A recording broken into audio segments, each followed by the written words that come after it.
guest co-host today is none other than the co-founder and the co-CEO of Loon Technologies, which offers plug-and-play solutions to unlock the power of financial data. It's a warm welcome to the show to Hilal Tariq-Luta, who is joining us now. Well, good to see you. Thanks for really appreciate your time. Thanks for joining us. It's a pleasure being here today.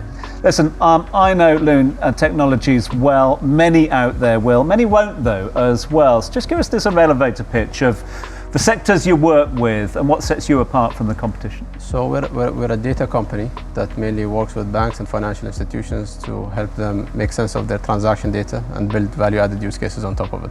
It sounds a little bit complicated, but it does touch each and everyone's life. To make it very personal, have you ever swiped your card somewhere and then looked at your bank statement in a while and just sat there thinking about what is this transaction? Yeah. Who made this All transaction? too often, yes. So this is what we solve for at the start, and then we build value-added use cases for banks on top of it. And alhamdulillah, we started in 2020, and we're in the midst of COVID, and we've been growing ever since. Great pivot. Hilal, I want to bring you into that conversation we started earlier on. We were talking about pivoting and adapting through all the changes that's happening. But how would you differentiate the two? What's the difference between a brand or a company just acting quickly versus an actual pivot? So a pivot is the transformation of your business model. It's when you realize that there is something that's not clicking and that requires sit down and rethink of the fundamentals of what you're doing and then changing it. That's at the core of a major pivot. But you can have smaller levels of pivots in terms of changing a product or a feature and so on and so forth. And it's a real part of your all businesses. It's just part of how to do business. And what are you seeing on the ground, right now in terms of businesses adapting? So, I think with every challenge we have to,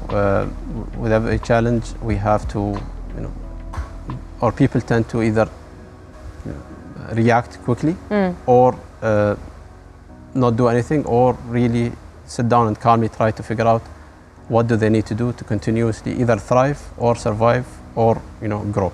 So I think now in the UAE we have been, we have gone through COVID, which was a much worse situation in the past where everything stopped.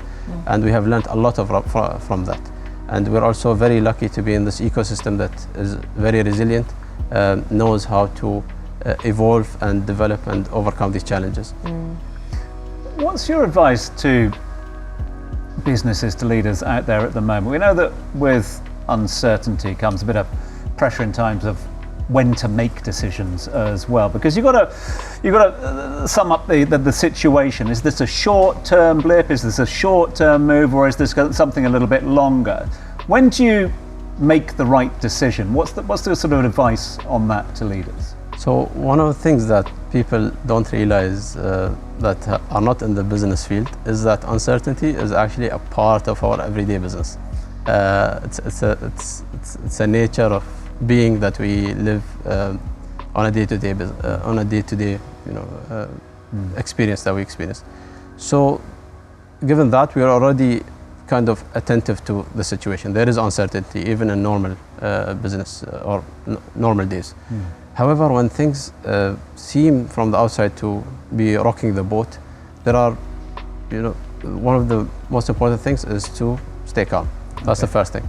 And to, really check the fundamentals of the business and rely on the information that you're getting.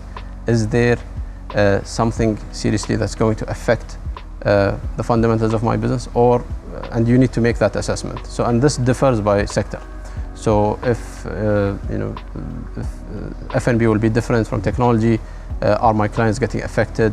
So it really depends on the sector, but it requires calm and an objective review of your current business fundamentals. Sorry, you go ahead. Thank you very much. Please go ahead. Yeah, since you mentioned how important it is to rely on the information that you're getting, how would you say, especially in times like this, how should a company focus on the data that they're given? How could they use it at its best? Or are there times that they should just trust their gut?